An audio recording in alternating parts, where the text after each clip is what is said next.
¿A cuánto le gusta alabar al Señor? Bueno, tenemos que prepararnos porque vamos a tener una eternidad para alabar al Señor, Allá dice que ahí los ángeles, dicen santo, santo, santo. La tierra está llena de su gloria, Dice que claman ahí, santo, santo, santo. 3 veces santo, Dice que los oficiales de la puerta se estremecen cuando estos poderosos ángeles alaban al Señor. Y nosotros, como hijos de Dios, también en la eternidad vamos a alabar al Cordero. Amén. Amén. Por todas las cosas vamos a tener una eternidad. Así que si cantamos mal acá no importa. Allá vamos a tener unas lindas gargantas. Amén. Le voy a invitar a abrir la palabra de Dios así en el libro de Mateo, capítulo 21.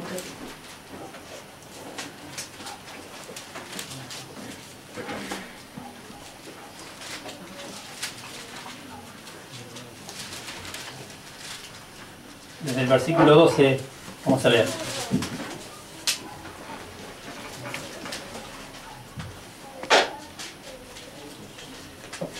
Amén. Leemos en el nombre del Padre, del Hijo y del Espíritu Santo. Dice: y entró Jesús en el templo de Dios y echó fuera a todos los que vendían y compraban en el templo y volcó la mesa de los campistas y la silla de los que vendían palomas.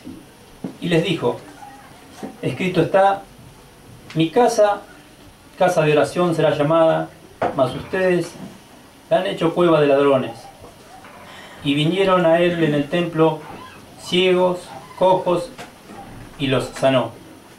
Pero los principales sacerdotes y los escribas, viendo las maravillas que hacía y a los muchachos aclamando en el templo y diciendo: Hosana al hijo de David, dice, se indignaron y le dijeron: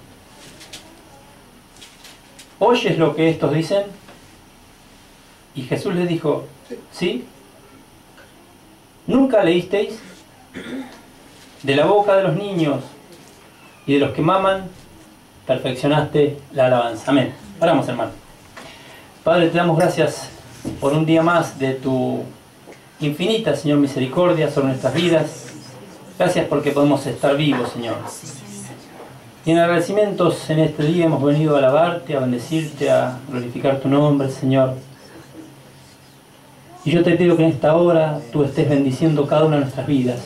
Espíritu Santo Dios, háblanos a través de tu palabra. Que los que hoy están aquí presentes puedan recibir esa porción que tú tienes para cada una de nuestras vidas, Señor. Bendícenos, Señor, en el nombre de Jesús. Y que esta palabra pueda hallar cabida en cada uno de nuestros corazones. Que esta semilla pueda germinar y dar fruto al 100%, Señor. En el nombre de Jesús, yo me vuelvo contra toda obra del diablo en esta hora, contra toda artimaña, contra toda hueste, contra todo principado y gobernante de las tinieblas. En el nombre de Jesucristo de Nazaret, los ato y los declaro inoperantes.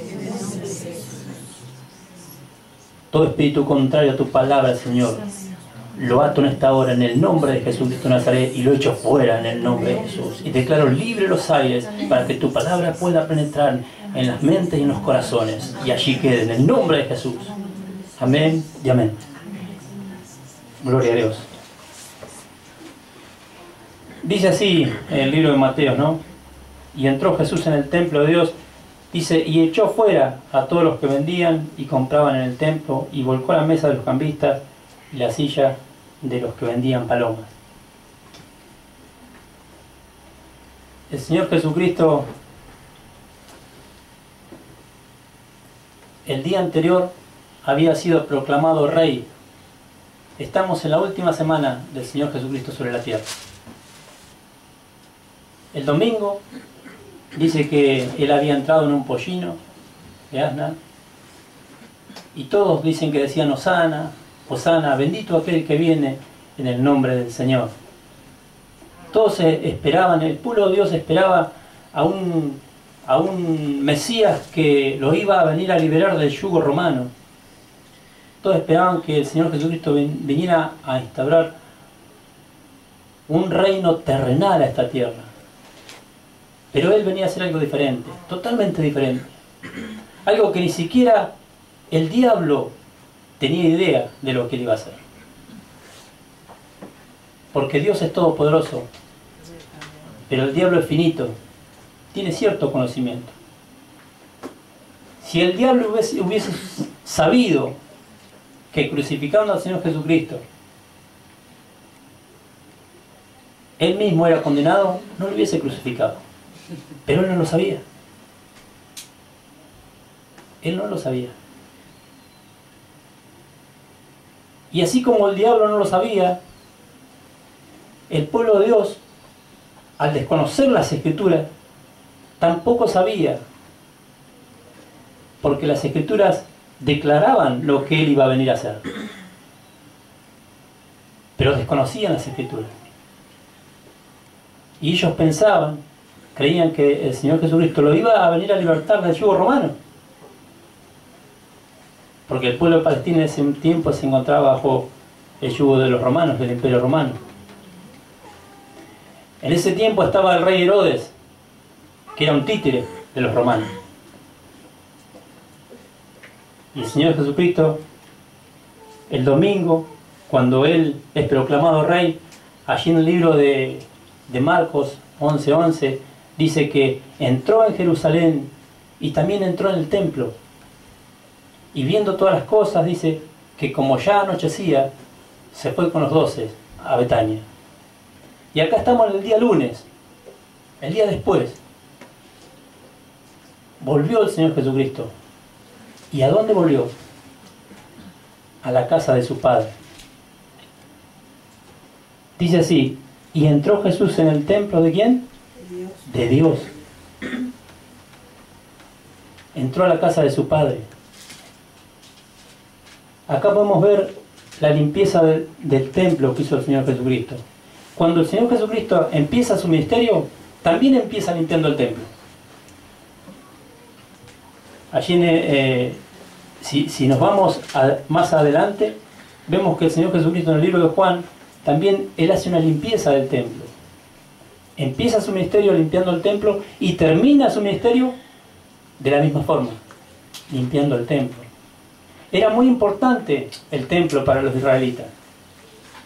Dice que Dios le dio los planos de un tabernáculo a un hombre llamado Moisés. Y Moisés fue el primer hombre, siervo de Dios, que levantó este tabernáculo para que allí en el medio del tabernáculo moraba la presencia de Dios. ¿Y qué había en el tabernáculo? Estaba el lugar santísimo, donde estaba el arca con los querubines. Después estaba el lugar santo, donde había diferentes instrumentos. Estaba la mesa con los panes de la proposición, el altar del incienso, el candelero, que siempre tenía que estar prendido. Cada una de esas cosas tenía un significado. Estaba el altar del holocausto y también estaba la fuente de bronce donde el sacerdote se tenía que lavar para antes de ofrecer sacrificios o después de ofrecer sacrificios. Y estas mismas cosas estaban en el primer templo que construyó Salomón. ¿Qué significaba el templo? La presencia de Dios. La presencia de Dios en medio de su pueblo. Y si nos vamos al Antiguo Testamento, el Señor Jesucristo acá dice una palabra que está en el Antiguo Testamento. Dice, mi casa, dice, casa de oración será llamada. Mi casa, dice, casa de oración será llamada. Pero ¿qué pasó?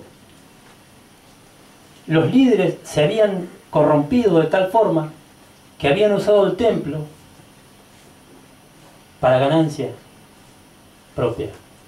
El sumo sacerdote, que era el encargado de entrar al lugar santísimo una vez por año para expiar los pecados de él, no solamente de él, sino también de todo el pueblo, podía entrar una sola vez por año, que era en ese tiempo Anás, se había corrompido de tal forma que los bueyes que ahí se vendían, las palomas que se vendían y todo lo que se vendía en el templo de Dios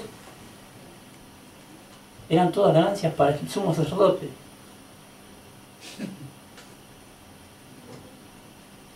Inclusive dice que había campistas. ¿Por qué? Porque venían, como subían a adorar al templo, venían de todas partes, subían a Jerusalén a adorar, en diferentes fiestas que tenían los hebreos. Y una de estas fiestas era la Pascua. Y venían peregrinos de todas partes del Imperio Romano. Entonces venían con diferentes clases de moneda. Traían monedas romanas, otras clases de moneda. Y en el templo de Dios no se podía ofrendar con monedas romanas, porque estaba prohibido. Entonces, ¿qué hacían los cambistas? Le cambiaban. Pero ¿a cuánto le tomaban la moneda? Estamos igual, ahora. Vaya a Chile y ve cuánto le toman la moneda argentina. No vale nada. Bueno, pero esto era diferente. El mundo es así, está bien, el mundo se maneja así. Pero acá estamos hablando de la casa de Dios. Todos los elementos que así se vendían eran elementos que el Hijo de Dios precisaba para la adoración. Precisaba los bueyes, precisaba las palomas, precisaba los corderos. Eran elementos útiles para la adoración. Uno venía, compraba un cordero, lo presentaba en el altar del holocausto, los mismos sacerdotes lo sacrificaban y él se disponía a adorar. Pero eso no se tenía que hacer adentro del templo, se tenía que hacer afuera. Afuera se tenía que vender, no adentro de la casa de Dios. Y esto habían hecho una cueva de mercaderes. Hoy también pasa exactamente lo mismo. Los líderes de hoy en día se han corrompido de tal forma que lo único que le piden a la gente es plata, plata y plata. Le lucran con la fe. Y estamos hablando de los líderes de aquel tiempo, cuando estaba el Señor Jesucristo, los que estaban haciendo todas estas cosas. Cuando la palabra de Dios se refiere al templo, hay dos palabras griegas que definen al templo. Una es naos y otra es hierón. Cuando habla de naos, se refiere al edificio del templo, que es el lugar santísimo. Y cuando habla de hierón, se refiere a los atrios del templo. Había 4 atrios. Estaba el edificio del templo, que era el lugar santísimo. Después estaba el atrio de los sacerdotes, que rodeaba al edificio, al lugar santísimo. Después estaba el segundo atrio, que era el atrio de los israelitas. Era mucho más extenso, más grande. Después había un tercer atrio, que era el atrio de las mujeres, más grande. Y el cuarto atrio era el atrio de los gentiles. Era inmenso. Y dice que cada atrio estaba separado por muros. Había muros. Y en el muro de los gentiles, en el atrio de los gentiles, dice que había carteles por todos lados. Así. Había carteles indicando que aquel gentil que se atreviera a traspasar el muro, era digno de muerte. O sea que ningún gentil se iba a atrever a pasar el muro, porque verdaderamente lo mataban. Así era.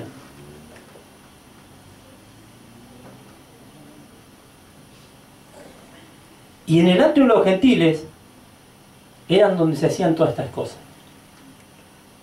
Imagínense, era un mercado, un puesto acá, otro puesto allá, otro puesto allá, otro puesto allá. Uno vendía palomas, el otro cambiaba, el otro vendía bueyes, el otro vendía... Imagínense la cantidad de animales que había ahí. El balido de las ovejas, el mugido de las vacas, los bueyes, las palomas. Hágase una idea de todo eso. ¿Usted se cree que se podía adorar en ese lugar? Es imposible. Era imposible adorar en la casa de Dios. Esto es lo que habían hecho de la casa de Dios. Una cueva de ladrones. Ahora, todo lo que sacaban, ¿para quién iba? Para el sumo sacerdote. El líder de los que supuestamente le tenían que entregar, dar de comer al pueblo de la palabra de Dios, enseñarle la palabra de Dios. Y así estaban. Y el día anterior había entrado el Señor y vio todas las cosas y se volvió, dice. Y el lunes vuelve nuevamente y ya no viene a Jerusalén, viene directamente al templo. Él lo venía a limpiar. Y dice así, y entró Jesús en el templo de Dios, dice, y echó fuera a todos los que vendían y compraban en el templo, y volcó la mesa de los cambistas y las sillas de los que vendían palomas. Y el 13 dice así, y les dijo, escrito está, mi casa, dice, casa de oración será llamada, mas ustedes la han hecho cueva, dice, de ladrones. Y vinieron a él en el templo, dice, ciegos y cojos, dice, y los sanó.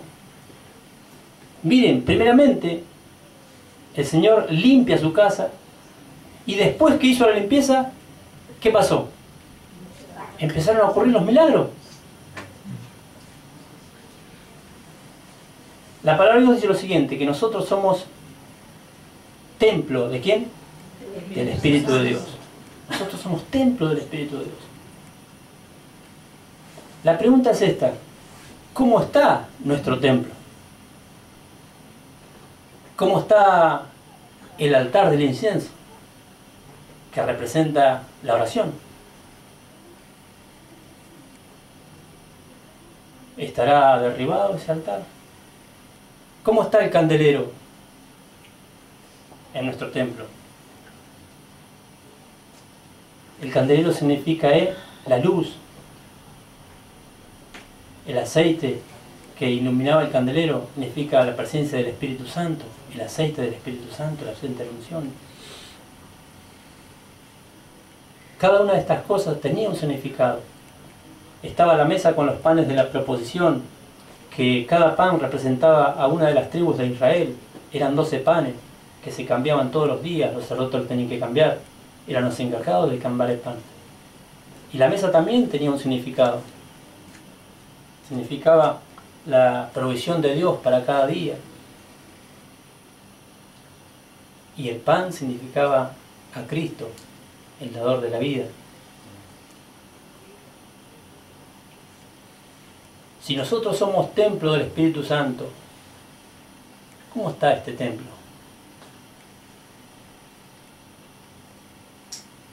Tenemos que ser conscientes de esto, que no somos cualquier cosa. Somos templo del Espíritu Santo. ¿Saben lo que significa eso, ser templo del Espíritu Santo? No tenemos ni idea de lo que significa. Tenemos que cuidar este templo, hermano. Y si ese altar está caído, tenemos que restaurar ese altar. Tenemos que volver a la oración. Cuando nosotros empezamos en este lugar hace 10 años atrás, más o menos, en la casa, ¿sabe cómo empezamos? Haciendo una reunión de oración. Haciendo una reunión de oración.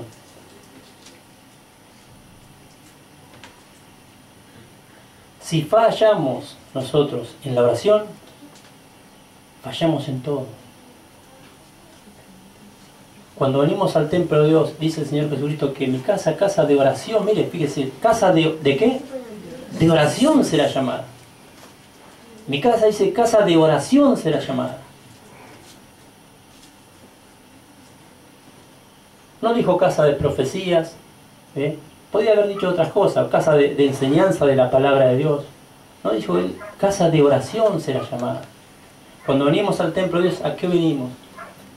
Tenemos que venir con un corazón sincero, más para, dice, para dar que para pedir. Cuando nos acercamos a la casa de Dios, tenemos que venir más para dar que para pedir. Porque Él todos los días nos da, todos los días. Al abrir los ojos dice que cada día se renuevan sus misericordias. Y es verdad, hermano. Porque si abrimos los ojos, ¿sabe por qué? Es por la misericordia de Dios. Si estamos vivos, es por la misericordia de Dios. Y ahí te da un chequecito en blanco. 24 horas más te doy. ¿Qué haces con estas 24 horas? Lo tenemos que llenar nosotros, ¿eh? ¿Qué hacemos con nuestras vidas? Decimos que vamos a una patria celestial, que somos eternos, que estamos de paso por esta tierra, pero ¿saben qué? Lo decimos nomás solamente. Pero tenemos que vivir como si estuviéramos de paso. Una vuelta dice que un hombre viaja hasta cierto lugar donde había un hombre sabio. Dice que era muy famoso este hombre sabio. Y lo quería conocer. Entonces llegó a la casa de este hombre sabio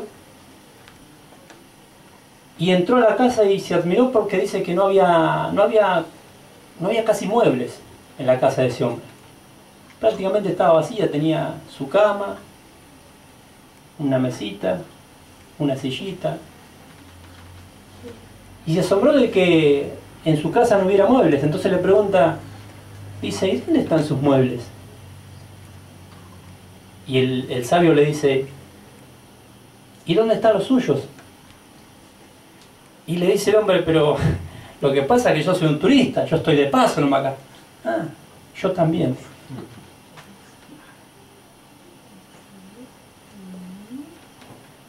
Estamos de paso, tenemos que vivir cada día como si fuera el último. Y yo sé que no lo vivimos como si fuera el último. Primero, esto es para mí. Pero es así. Tenemos que tomar conciencia de quiénes realmente somos. No somos cualquier cosa.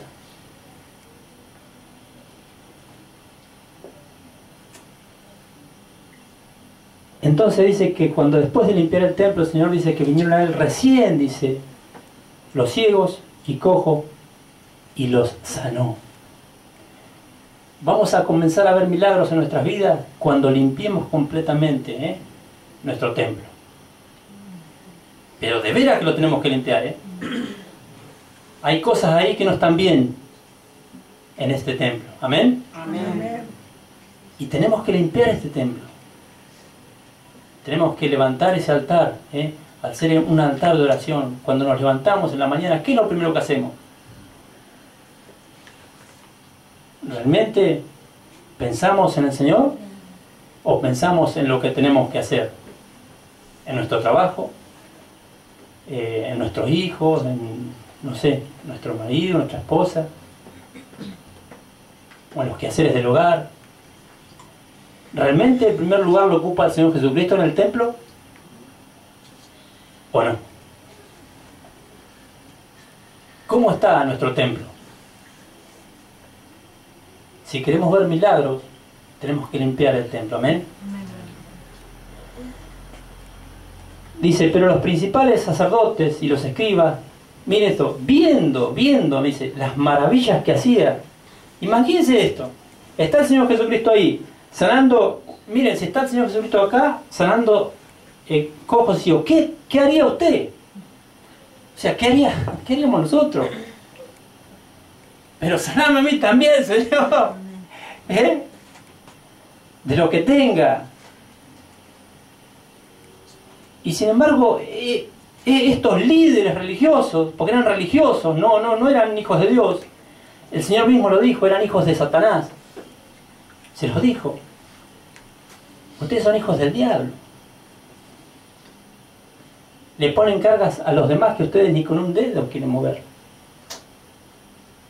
Ustedes dicen que son hijos de Abraham. Si fueran hijos de Abraham, dice, las obras de Abraham harían. Pero ustedes son hijos de Satanás. Las escrituras hablaban de él, del Mesías. Aquel que iba a venir a salvar a la humanidad. Las escrituras hablaban de él. Y lo tenían enfrente de sus ojos. ¿Y saben qué decía? Por el espíritu de Belcebú echa fuera a los demonios. Lo trataron de Belcebú el Señor Jesucristo. al Mesías que ellos estaban esperando supuestamente. Los líderes religiosos.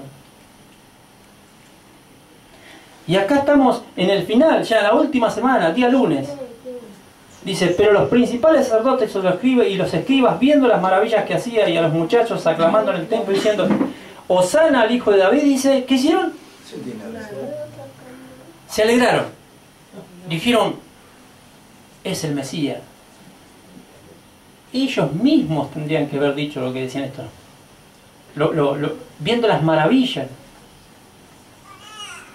El día anterior, cuando entró el Señor Jesucristo, todos decían, Hosana, bendito el que viene en el nombre del Señor. Hosana quiere decir salve. ¿Por qué? Porque ellos estaban esperando un Salvador terrenal que los salvara del yugo romano. Ellos no entendían que Él iba a venir a morar en los corazones del ser humano, que Él iba a dar la muerte allí en la cruz, una muerte expiatoria por toda la humanidad, no por una, dos o tres o una nación, sino por la humanidad misma. A eso vino el Señor Jesucristo, a reinar en los corazones de los seres humanos, para que a través de ese reinar nosotros cambiemos. Dejemos de lado el egoísmo, dejemos de lado el materialismo, dejemos de lado todas aquellas cosas que no nos convienen. El Señor Jesucristo quiere lo mejor para cada una de nuestras vidas. Y si Él quiere lo mejor, tenemos que dejar que Él reine en nuestras vidas. ¿Amén? Amén. No nosotros ser los reyes de nuestra vida, sino que Él reine realmente.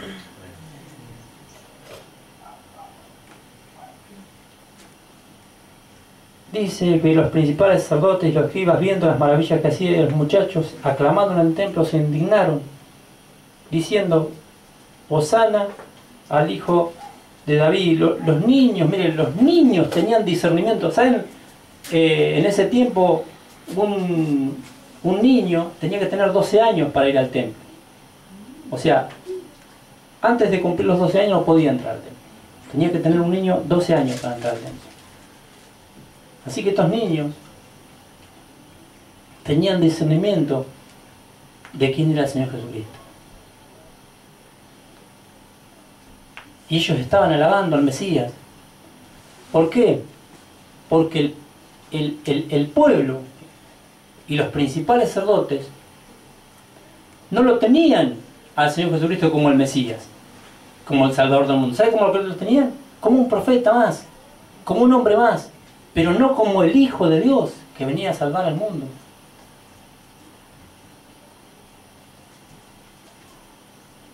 El Mesías, ¿sabe lo que significa el Mesías? Significa el ungido en el castellano. Y en el griego es el Cristo.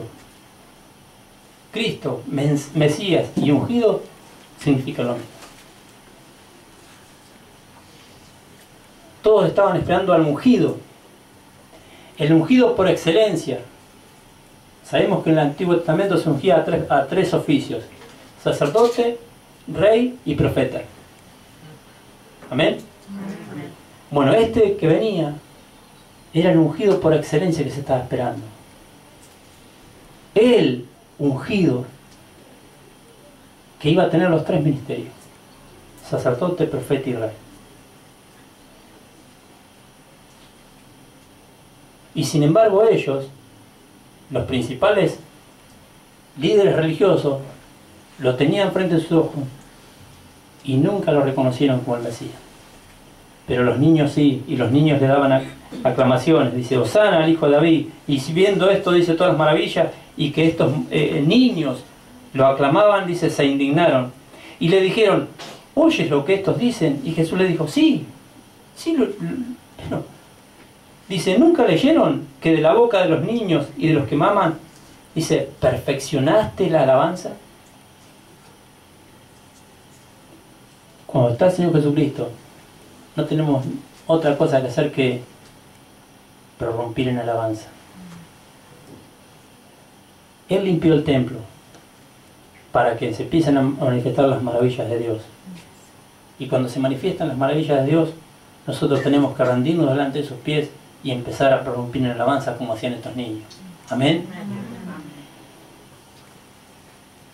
Que Dios gobierne en cada una de nuestras vidas, que nuestro templo en este tiempo pueda ser restaurado y levantado nuevamente. Amén. Dice que nosotros somos templo, o sea, morada del Espíritu Santo. En el Antiguo Testamento estaba el templo. Hoy en día el Señor Jesucristo habita en nuestros corazones. El Espíritu Santo, que es la tercera persona de la divinidad, habita en nuestros corazones. Eso es algo que no lo podemos entender. Lo aceptamos solamente por fe, pero Él está. Y Él quiere tener el primer lugar en nuestras vidas. Pero está en nosotros el dejar que Él reine. Amén.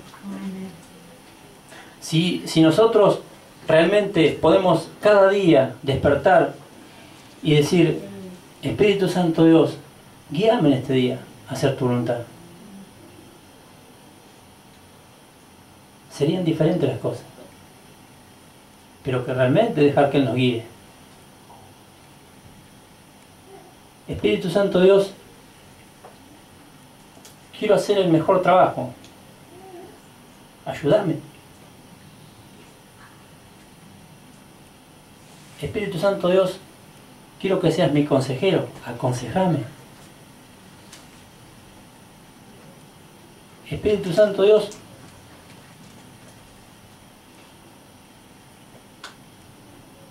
sin vos no soy nada. Ayúdame en este día a ser diferente, a poder cambiar esta humanidad.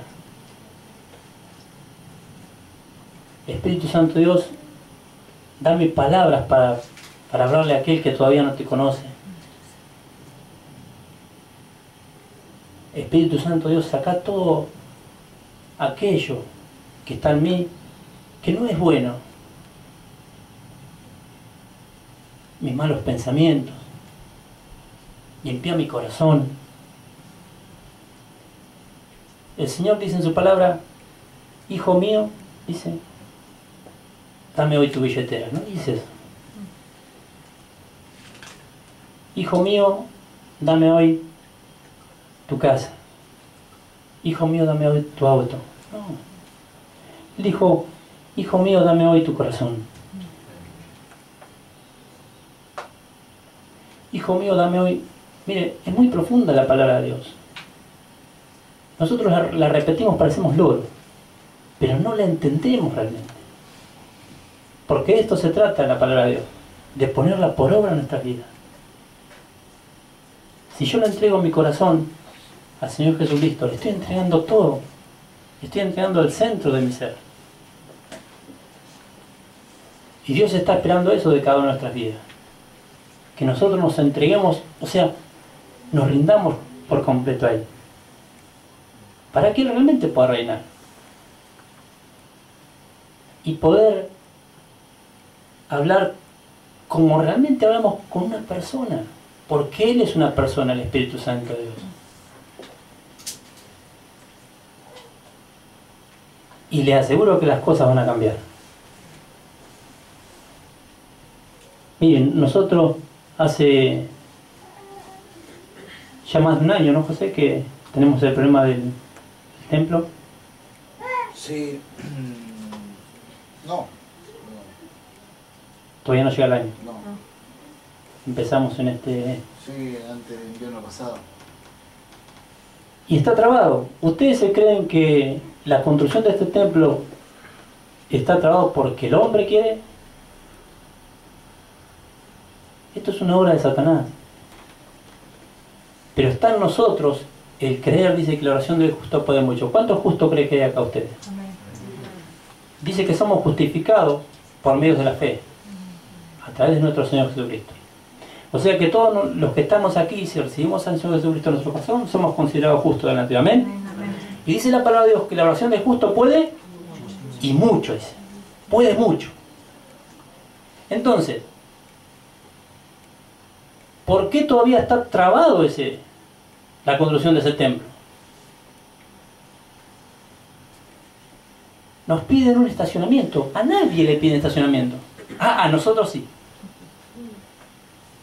¿Quién se piensa que está detrás de todo esto? ¿El hombre? No. Está Satanás, no quiere que ese templo sea edificado. Acá, ¿cuántas personas entramos? 30 personas, 40, más de eso no, pero en ese templo van a entrar, ¿cuántas vidas más se van a salvar ahí? Y va a ser un despegue ese templo. Y Satanás lo sabe. Pero nosotros también lo sabemos. ¿Y quién tiene más poder? Nuestro Señor Jesucristo. Dice que Dios nos ha dado a su iglesia, que somos nosotros, nos ha dado todo el poder. Pero nosotros lo tenemos que creer y tomar ese poder que nos ha sido delegado. Amén. Y si dice la palabra de Dios que la oración del justo puede mucho, bueno, pongámonos a orar entonces. Que se destrabe de una vez por todas. Y que ese templo sea una realidad. Amén. Amén. Vamos a dar un aplauso al Señor. Amén.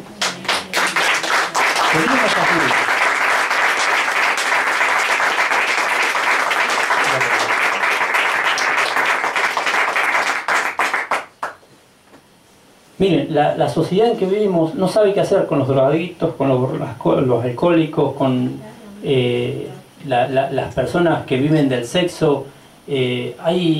Miren, hay cosas que no... Miren, mejor ni nombrarlas, las cosas que se hacen.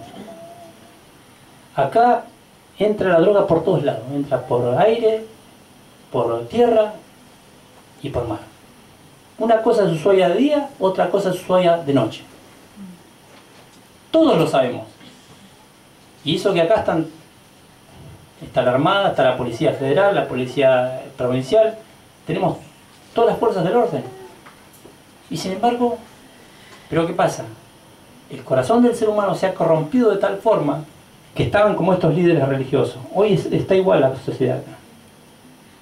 Y el único que tiene el poder para cambiar a esos jóvenes, esas jovencitas que están perdidas en las drogas, dice, según un estudio, hay un porcentaje que acá en Tierra del Fuego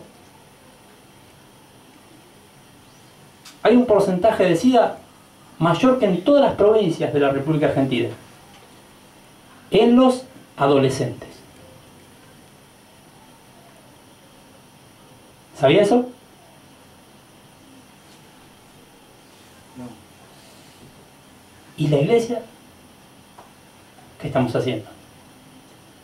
Nosotros tenemos el poder para cambiar la historia, porque nos ha sido dado el poder. ¿Amén? Ninguna sociedad humana puede cambiar a un ser humano, pero Cristo sí. Cristo puede cambiar al ser humano, porque me cambió a mí, hermano. Y puede cambiar a cualquiera. Pero está en nosotros creerlo y hermanos, cada día presentarnos delante del Señor, que nos guíe a hacer su voluntad a esas personas que están perdidas, que todavía no conocen del Señor, que nunca se les ha hablado del Señor. La oración del justo puede mucho. Tenemos que restaurar el templo del Señor, amén, que somos cada una de nuestras vidas. Tenemos que limpiar, sacar a los cambistas, a los vendedores de palomas, sacar a los bueyes, las ovejas. Tenemos que levantar el altar, prender el candelero, poner ahí los panes al Señor Jesucristo. Tenemos que lavarnos cada día, amén, purificarnos todo pecado. Que Dios nos ayude, hermanos, a hacer su voluntad. ¿Usted lo cree esto realmente hoy en día? Entonces tiene que cambiar la historia. Pero tenemos que consagrarnos al Señor. Dice, hijo mío, dame hoy tu corazón. Hijo mío, dame hoy tu corazón. Dame todo tu ser. Y yo voy a hacer cosas grandes con vos. No somos cualquier cosa. Somos templo del Espíritu Santo. Lo más grandioso del universo. Y ha decidido venir a morar en estos vasos de barro. ¿Para qué? Para que Él pueda hacer una obra a través de nuestras vidas. Dice que somos vasos de honra para Él. Amén. Y a pedir que se estén poniendo de pie. Vamos a hacer una oración.